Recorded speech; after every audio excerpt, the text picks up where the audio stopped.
Setelah kita melihat struktur dasar dan hal-hal yang menjadi fokus perhatian dari bagian kitab Kejadian ini, kita dapat mengajukan pertanyaan kedua, yaitu, apakah makna asali dari pasal-pasal ini? Apa yang sedang dikomunikasikan oleh Musa kepada orang Israel ketika ia memimpin mereka dari Mesir ke tanah perjanjian?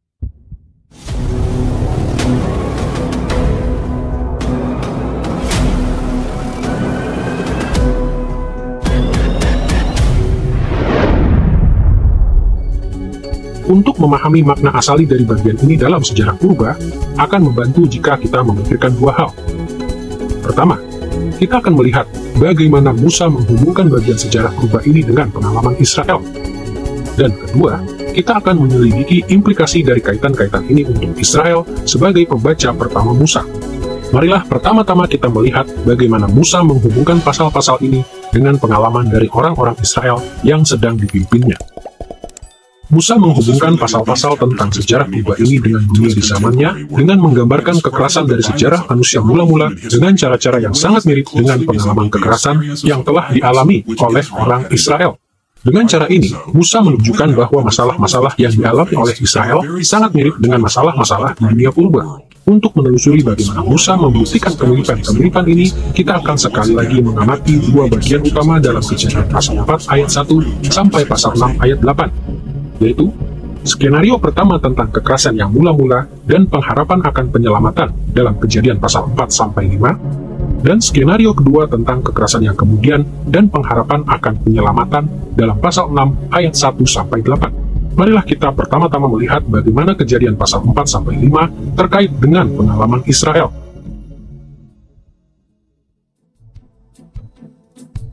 Ketika kita melihat karakteristik orang fasik dan orang benar dalam Kejadian pasal 4-5, jelaslah bahwa Musa menyusun materi ini agar para pembacanya mengasosiasikan Kain dan keluarganya dengan bangsa Mesir, dan supaya mereka mengasosiasikan Habel yang benar, Set, dan keturunan Set dengan diri mereka sebagai umat Allah. Bagaimanakah Musa membangun kaitan-kaitan ini? Kita harus mulai dengan menelusuri kisah tentang Kain yang berdosa dalam Kejadian pasal 4 ayat 1-16. Dalam kisah ini, Musa setidaknya berfokus pada 5 hal yang memungkinkan orang Israel untuk menghubungkan nas ini dengan zaman mereka sendiri.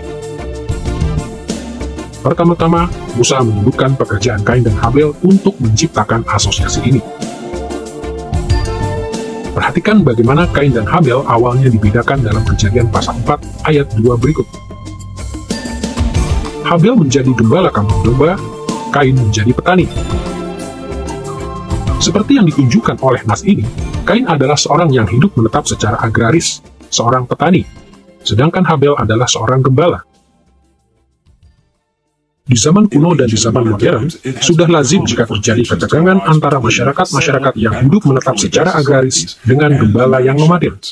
Dan seperti yang ditunjukkan oleh kitab Kejadian itu sendiri, Musa dan orang Israel sangat menyadari ketegangan ini, dan bagaimana hal itu telah menimbulkan kesulitan-kesulitan yang serius ketika mereka berada di Mesir. Dalam Kejadian pasal 46 ayat 33-34, Yusuf memberikan instruksi kepada saudara-saudaranya demikian ketika mereka datang ke Mesir. Apabila Firaun memanggil kamu dan bertanya, apakah pekerjaanmu? Maka jawablah, hamba-hambamu ini pemelihara ternak sejak dari kecil sampai sekarang, baik kami maupun nenek moyang kami, dengan maksud supaya kamu akan boleh diam di tanah Goshen. Sebab sebagai gembala kambing domba adalah suatu kekejian bagi orang Mesir.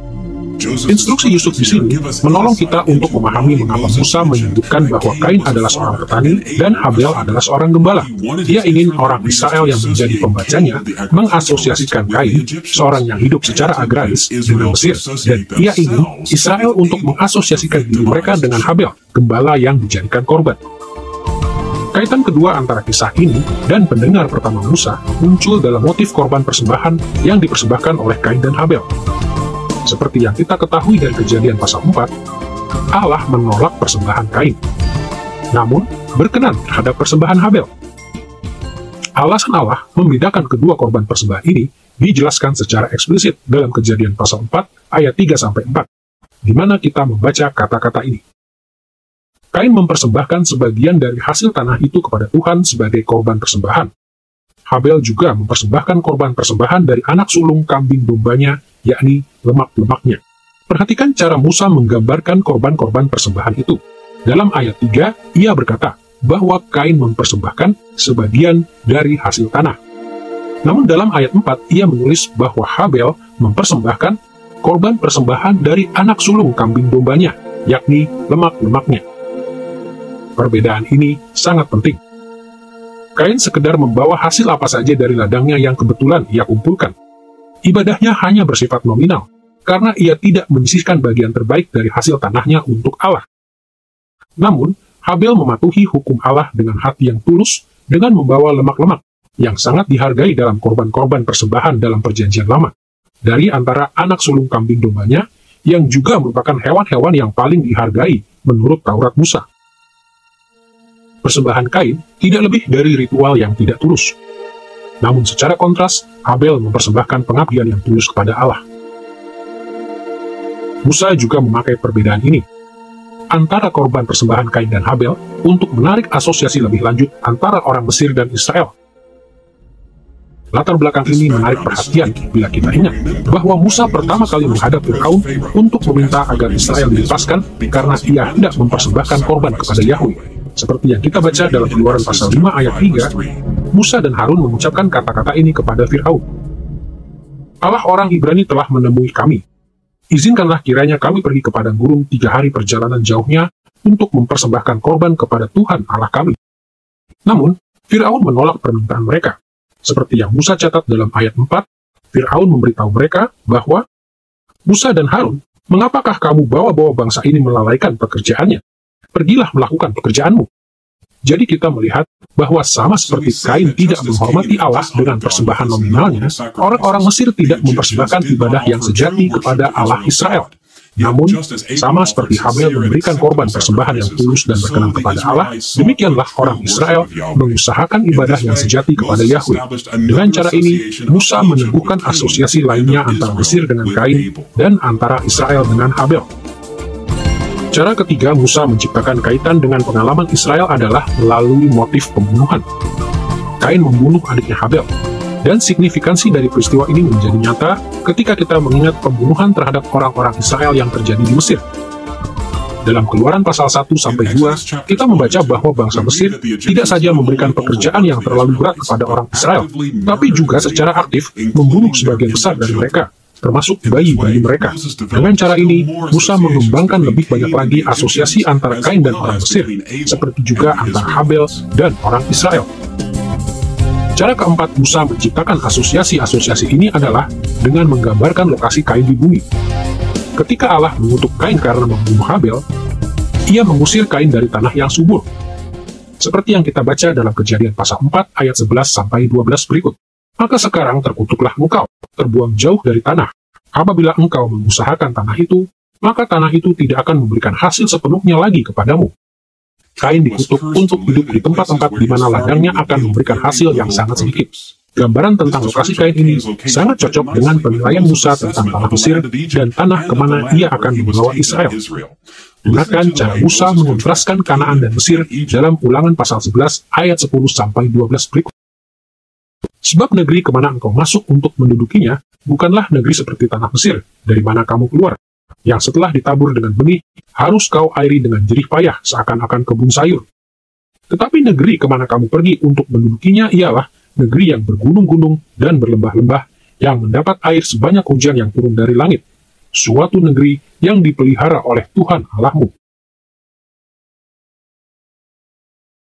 Allah mengusir Kain ke suatu tempat yang jauh dari Eden, ke tempat seperti Mesir, di mana pertanian membutuhkan jerih payah. Fakta ini adalah cara lain bagi orang Israel sebagai pembaca Musa untuk mengasosiasikan Kain dengan orang Mesir. Cara kelima dalam Kejadian pasal 4-5 untuk menghubungkan Kain dengan Mesir dan Habel dengan Israel adalah dalam tema perlindungan terhadap Kain. Sekalipun Kain telah membunuh Habel adiknya, Allah tetap melindungi dia dari bahaya. Kita membaca perkataan ini dari Allah dalam Kejadian pasal 4 ayat 15. Barang siapa yang membunuh Kain akan dibalaskan kepadanya 7 kali lipat. Allah melindungi Kain dari bahaya walaupun ia adalah seorang pembunuh. Sekali lagi kita melihat bahwa Musa menggambarkan peristiwa-peristiwa ini agar Israel dapat mengasosiasikan semuanya itu dengan pengalaman mereka sendiri di Mesir. Allah telah memberikan perlindungan yang luar biasa kepada Mesir. Sekalipun mereka adalah pembunuh dan patut menerima penghakiman ilahi, sudah lama Allah memberikan perlindungan khususnya terhadap orang Mesir. Jadi kita melihat bahwa setidaknya dalam 5 cara, Musa menyebutkan paralel-paralel yang penuh arti antara periode purba ini dengan pengalaman keluaran Israel. Dan tema pekerjaan, ibadah, pembunuhan, lokasi, dan perlindungan, semuanya mengindikasikan bahwa Musa ingin orang Israel selaku pembacanya untuk menerapkan kisah ini dalam kehidupan mereka dengan mengasosiasikan Kain dengan orang Mesir dan dengan mengasosiasikan Habel dengan diri mereka sendiri sebagai umat Allah. Setelah kita melihat asosiasi-asosiasi yang dibangun dalam kisah tentang Kain yang berdosa, kita perlu melanjutkan kepada narasi paralel tentang Set yang benar dalam Kejadian pasal 4 ayat 25-26.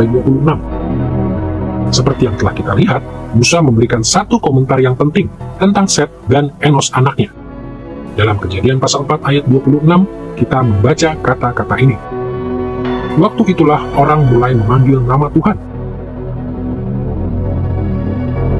Musa menyebutkan fakta ini tentang Set dan anaknya, agar para pembacanya dapat menghubungkan diri mereka bukan hanya dengan Habel, tetapi juga dengan Set, anak Adam yang menggantikan Habel. Pertama-tama, Set menggunakan nama ilahi Yahweh, dan penggunaan nama ilahi ini mengasosiasikan dirinya dengan Israel. Yang cukup menarik, Kitab Keluaran menunjukkan dengan jelas bahwa nama Yahweh menjadi terkemuka di zaman Musa. Misalnya, Allah berbicara kepada Musa demikian dalam Keluaran pasal 3 ayat 15. Beginilah kau katakan kepada orang Israel, Tuhan atau Yahweh, Allah nenek moyangmu, Allah Abraham, Allah Ishak dan Allah Yakub telah mengutus aku kepadamu. Itulah namaku untuk selama-lamanya, dan itulah sebutanku turun-temurun. Meskipun catatan Alkitab menunjukkan bahwa nama Yahweh digunakan sejak zaman Set, pada zaman Musa nama ini menjadi nama utama yang digunakan untuk Allah. Karena alasan inilah, orang Israel yang setia di bawah kepemimpinan Musa akan mengasosiasikan diri mereka dengan Set yang benar. Seperti Set, mereka juga menghargai nama Yahweh. Yang kedua, orang Israel seharusnya mengasosiasikan diri mereka dengan Set melalui tema doa. Motif ini juga muncul dalam Kejadian pasal 4 ayat 26, di mana Musa menulis bahwa keluarga Set mulai memanggil nama Tuhan. Dalam Perjanjian Lama, memanggil nama Tuhan sering berarti berseru meminta tolong kepada Allah di saat yang sulit atau saat membutuhkan. Berdasarkan hal ini, kita dapat melihat bahwa Musa menarik kaitan kedua dengan Israel di zamannya sendiri. Dari bagian selanjutnya dalam Pentateuch, kita mengetahui bahwa di dalam peristiwa keluaran dari Mesir, Israel berseru meminta tolong kepada Yahweh dalam banyak masa krisis, sebagaimana Set dan Enos telah berseru kepadanya. Jadi kita melihat bahwa Musa merancang narasi-narasi tentang Kain yang berdosa dan Set yang benar untuk membentuk paralel-paralel dengan dunia pada zamannya. Ia ingin pembacanya memperhatikan bahwa orang Mesir itu seperti Kain, dan ia juga ingin pembacanya melihat bahwa mereka sendiri mirip dengan Habel dan Set.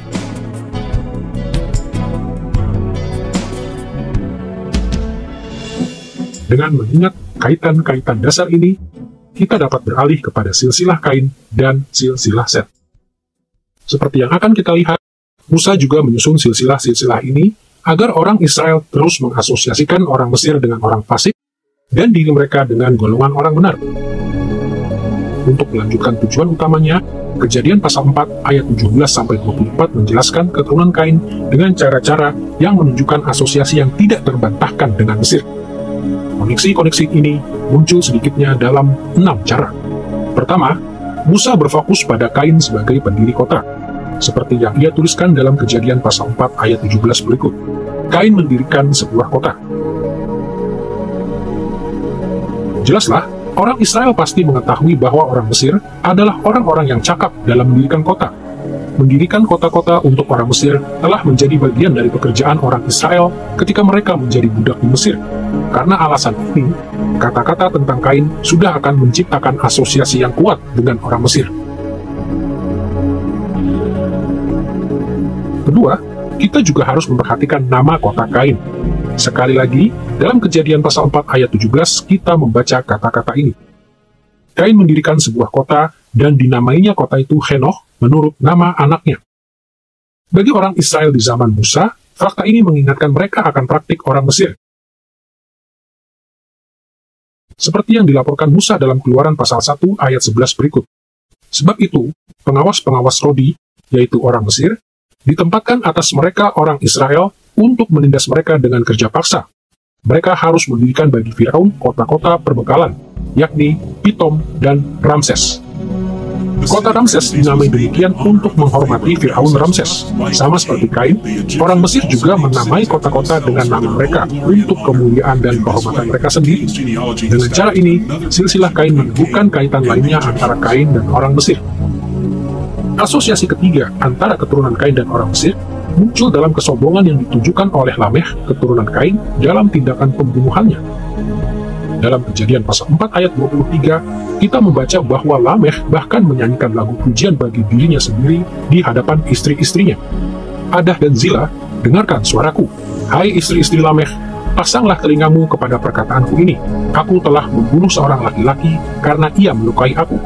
Kebanggaan Lameh atas kekejamannya seharusnya juga mengasosiasikan dengan orang Mesir dalam pikiran orang Israel kuno. Orang Israel akan sadar bahwa banyak prasasti kuno Mesir yang memuji-muji Firaun dan tentara mereka untuk tindakan-tindakan pembunuhan mereka demi mendapatkan keuntungan. Asosiasi keempat muncul dalam perhatian Musa terhadap kematian anak-anak. Dengarkan lagi apa yang Lameh katakan dalam pasal 4 ayat 23, di mana kita membaca, Aku telah membunuh seorang laki-laki karena ia melukai aku, membunuh seorang muda karena ia memukul aku sampai bengkak. Istilah Ibrani yang diterjemahkan seorang muda di sini adalah Yeled, yang sering diterjemahkan sebagai anak lelaki. Salah satu korban Lameh kemungkinan besar masih kanak-kanak. Seperti yang kita semua ketahui, dalam pasal pertama kitab Keluaran, Firaun memerintahkan pembunuhan terhadap anak-anak lelaki Israel. Seperti Lameh keturunan Kain, orang Mesir menyerang orang Israel yang tidak berdaya, membunuh anak-anak lelaki mereka. Asosiasi kelima antara keluarga Kain dan orang Mesir muncul dalam klaim Lameh untuk perlindungan yang semakin besar. Dalam Kejadian pasal 4 ayat 24, Lameh mengaku menikmati perlindungan yang lebih besar lagi dari Kain. Sebab jika Kain harus dibalaskan 7 kali lipat, maka Lameh 77 kali lipat. Sama seperti Lameh mengira bahwa Allah melindungi dirinya, Firaun Mesir begitu yakin pada perlindungan dari Allah-Allah mereka. Bahkan, selama bertahun-tahun, seolah-olah jelas bahwa orang-orang Mesir menikmati perlindungan yang semakin besar terhadap bahaya. Yang keenam, kita perlu memperhatikan kecanggihan kebudayaan dari garis keturunan Kain. Perhatikan bagaimana 3 bersaudara keturunan Kain ini, yaitu Yabal, Yubal, dan Tubal Kain, digambarkan dalam Kejadian pasal 4 ayat 20-22 berikut. Yabal, dialah yang menjadi bapa orang yang diam dalam kemah dan memelihara ternak. Yubal, dialah yang menjadi bapa semua orang yang memainkan kecapi dan suling. Tubal Kain, bapa semua tukang tembaga dan tukang besi. Dengan kata-kata ini, Musa menggambarkan bahwa keluarga Kain sangat canggih. Yabal bukan sekedar seorang gembala. Ia adalah pelopor peternakan hewan. Yubal adalah pencipta musik. Dan Tubal Kain menemukan metalurgi yang canggih. Akan sulit bagi orang Israel pada zaman Musa untuk mengabaikan kaitan ini. Dibandingkan dengan gaya hidup sederhana dan nomaden dari para bapa leluhur Israel, kebudayaan Mesir sangat canggih. Musa menggambarkan garis keturunan Kain yang berdosa dengan cara ini untuk meneguhkan asosiasi yang perlu dipahami oleh pembacanya, yaitu asosiasi antara keturunan Kain dengan orang-orang Mesir. Jadi, kita melihat bahwa sedikitnya ada 6 cara Musa menunjukkan kaitan antara silsilah Kain dan orang Mesir. Gambarannya tentang pembangunan kota, penamaan kota-kota, keangkuhan dalam pembunuhan, kekerasan terhadap anak-anak, perlindungan ilahi, dan kecanggihan kebudayaan dalam keluarga Kain dirancang untuk menciptakan koneksi-koneksi ini. Selanjutnya, kita perlu memperhatikan silsilah Set dalam Kejadian pasal 5 ayat 1-32. Seperti yang kita duga, Musa menyusun silsilah Set agar para pembaca Israel dapat menghubungkan diri mereka dengan garis keturunan Set. Asosiasi ini dibangun di atas setidaknya 4 faktor. Pertama, kita harus memperhatikan bahwa pada level biologis, bangsa Israel merupakan keturunan dari garis Set. Dalam Kejadian pasal 5 ayat 32, kita membaca nama-nama dari ketiga anak Nuh. Setelah Nuh berumur 500 tahun, ia memperanakan Sem, Ham, dan Yafet. Nama Sem secara khusus penting bagi Musa, karena Sem adalah nenek moyang Israel. Dalam bahasa modern, kita memperoleh istilah Semitik atau Semit dari nama Sem. Meskipun bangsa-bangsa lain juga berasal dari keturunan Sem, orang Israel adalah umat khusus pilihan Allah, dan mereka adalah bagian dari keturunan Sem. Jadi dalam pengertian biologis yang sederhana ini, Musa mengaitkan orang-orang Israel sebagai pembacanya dengan silsilah Sem.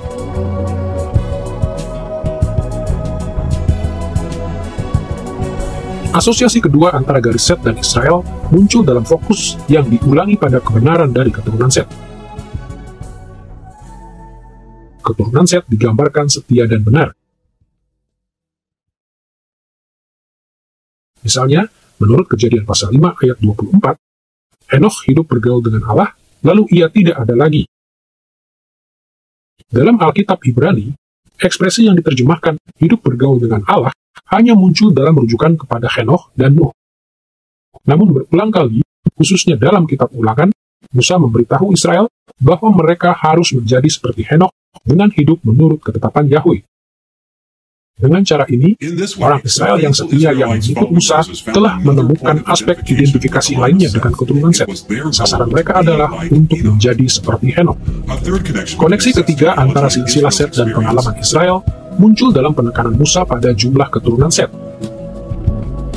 Dalam silsilah Set, kita mempelajari bahwa keturunan Set telah menjadi sangat banyak.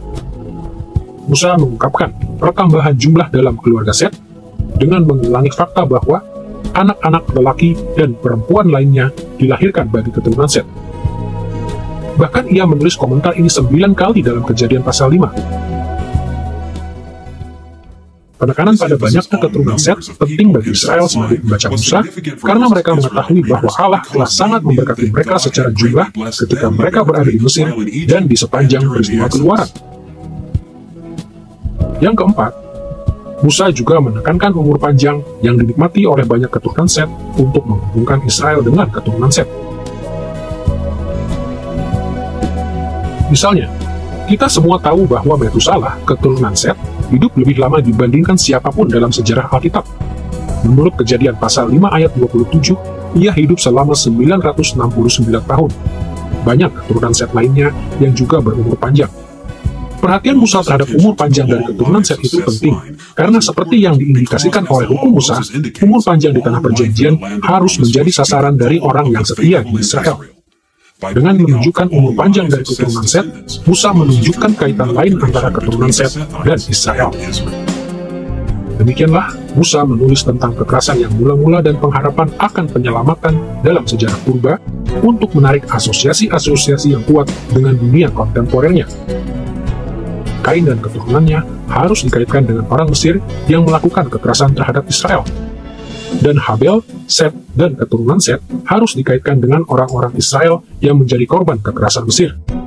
Asosiasi-asosiasi ini merupakan inti dari strategi Musa dalam bagian sejarahnya ini.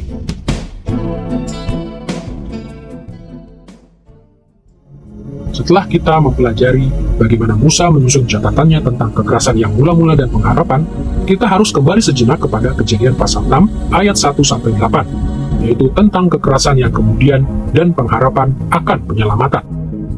Mari kita secara khusus memperhatikan Kejadian pasal 6 ayat 4 berikut. Nefilim ada di bumi pada waktu itu dan juga pada waktu sesudahnya, ketika anak-anak Allah menghampiri anak-anak perempuan manusia dan melahirkan anak-anak oleh mereka. Mereka ini adalah para pahlawan di zaman purbakala, orang-orang yang kenamaan. Kita telah melihat bahwa Nefilim adalah para pejuang yang perkasa, yang tersohor karena eksploitasi mereka. Namun perhatikan bahwa Musa telah membuat komentar penting tentang Nefilim. Ia mengatakan bahwa Nefilim ada di bumi pada zaman purba dan juga pada waktu sesudahnya.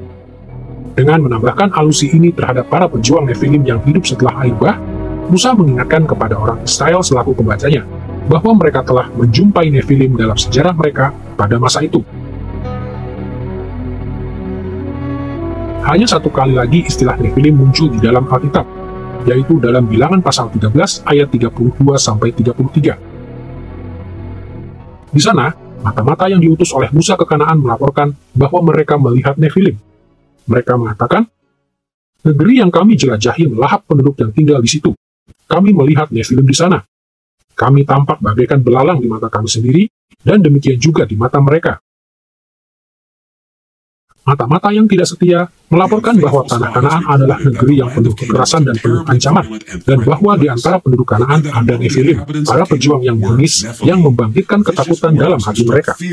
Sayangnya laporan ini membuat generasi pertama yang mengikut Musa berpaling dari panggilan Allah untuk menduduki Kanaan, dan Allah sangat gusar dengan ketidakpercayaan mereka ini, sehingga ia mengirim orang Israel kepada gurun untuk mengembara tanpa tujuan, sampai generasi yang pertama itu mati semuanya, dan generasi yang baru dipersiapkan untuk mencapai tujuan untuk menduduki Kanaan. Berdasarkan pemahaman ini, kita dapat memahami bagaimana Musa menunjukkan koneksi lainnya yang kuat antara bagian sejarah purba ini dengan pengalaman Israel. Ia ingin orang Israel yang menjadi pembacanya untuk mengasosiasikan Nefilim purba dalam Kejadian pasal 6 dengan Nefilim yang merupakan para pejuang yang menakutkan di Kanaan. Dengan jalan ini, kekerasan dan pengharapan akan penyelamatan dalam Kejadian pasal 6 ayat 1-8 berbicara secara langsung bagi ancaman kekerasan dalam pendudukan Kanaan. Sejauh ini dalam usaha kita mempelajari makna asali dari Kejadian pasal 4 ayat 1 sampai pasal 6 ayat 8, kita telah melihat bagaimana tokoh-tokoh di zaman purba diasosiasikan dengan orang-orang dalam pengalaman Israel di zamannya. Kini kita perlu mengajukan pertanyaan kedua. Apa sajakah implikasi dari asosiasi-asosiasi ini untuk umat Israel ketika mereka mengikut Musa ke tanah perjanjian? Untuk memahami inti dari ajaran Musa kepada Israel, kita perlu mengingat skenario dasar yang muncul 2 kali dalam materi ini. Ingatlah bahwa Kejadian pasal 4 ayat 1 sampai pasal 6 ayat 8 mencakup 2 skenario kekerasan dan pengharapan akan penyelamatan. Pasal 4 ayat 1 sampai pasal 5 ayat 32 berfokus pada kekerasan Kain dan keturunannya. Namun, pasal 5 ayat 29 dan ayat 32 menyebut Nuh untuk mengindikasikan bahwa penyelamatan akan datang melalui Nuh. Sama halnya, sebagaimana Kejadian pasal 6 ayat 1-8 melaporkan kekerasan dari anak-anak Allah dan Nefilim, Kejadian pasal 6 ayat 8 menyebut Nuh sekali lagi untuk mengindikasikan bahwa Allah juga bermaksud untuk memberikan kelepasan dari ancaman-ancaman ini juga.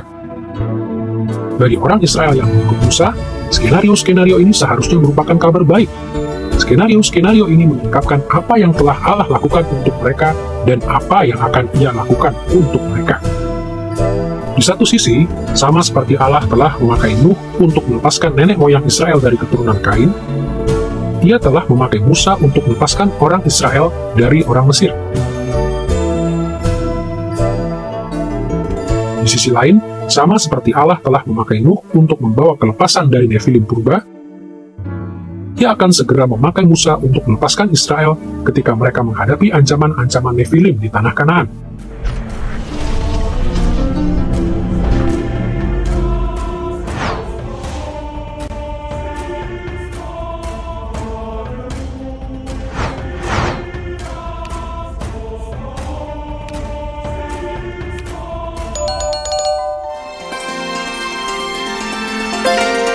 I believe in God the Father Almighty, maker of heaven and earth. I believe in Jesus Christ, His only Son, our Lord, who was conceived by the Holy Spirit and born of the Virgin Mary. He suffered under Pontius Pilate, was crucified, died, and was buried. He descended into hell. The third day he rose again from the dead. He ascended into heaven, and is seated at the right hand of God the Father Almighty. From there he will come to judge the living and the dead. I believe in the Holy Spirit, the Holy Catholic Church,